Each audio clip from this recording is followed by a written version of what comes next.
All right, let's get right into it. Arsenal versus Manchester City for the title. Again. Now, I know what you're thinking. We've seen this movie before. But trust me, if you look a little closer, you'll see this year is playing out in a completely different way. We're not just talking points anymore. We're talking about a psychological war. And that right there, that's the whole point of what we're talking about today. The entire script has been flipped. For the first time in this new rivalry, Arsenal are not the ones looking up, trying to chase a moving target. And that one single shift, well, it changes the entire landscape of this title race. So what makes this race so different? Well, it really just comes down to one question. Who's in control? Who is forcing the other team to react? And this season, there's no doubt about it. Arsenal are the ones setting the tempo. Now, this is where it gets really interesting. Think about the type of pressure. Last season, Arsenal were always on the back foot. A City win would drop like a bomb. It was sudden, sharp, acute pressure. But this season, they're proactive. Every single Arsenal win just adds another quiet, constant layer of pressure on City. It's a difference between a sudden jolt and a slow, creeping dread. But look, you can't just decide to be the pace setter one day. It doesn't work like that. This new role is only possible because of a massive shift inside the club. Arsenal have evolved, and it's not just about their tactics. It's about their entire mentality. And this is the absolute key to understanding their title charge. We can break down formations all day long, but the real upgrade for Arsenal has happened between the ears. They finally developed that champion's temperament, that mental toughness, that, frankly, they've lacked for years. And you can actually see what this looks like on the pitch. Take managing game states. Last season, they'd be up 2-0 and still trying to score a third at all costs.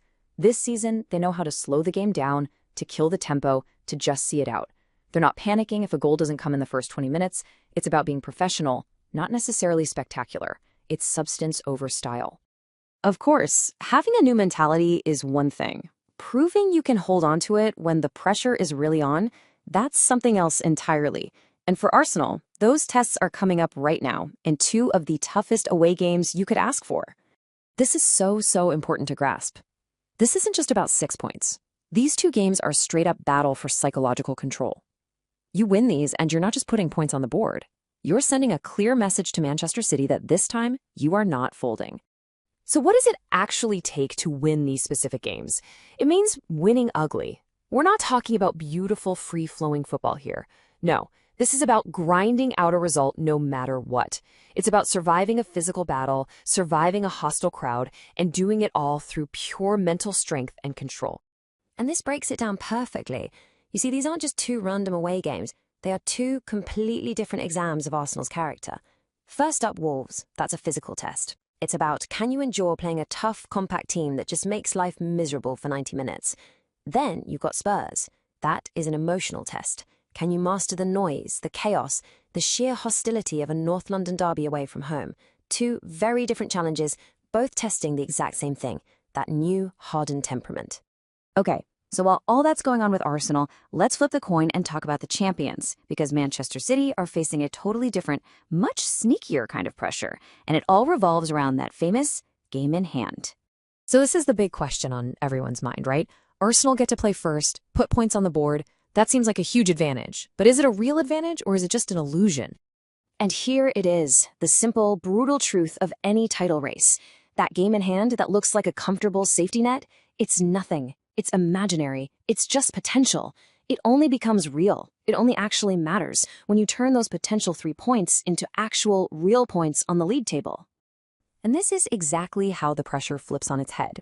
Let's say Arsenal go and win at Wolves and then at Tottenham. Suddenly, a real points gap opens up, and all at once, City's game in hand isn't a safety net anymore. It's a demand. It's a must-win. And for a team like City, built on this aura of inevitability, that little shift introduces the quietest whisper of doubt. So let's bring this all home. What does it all mean for the final stretch?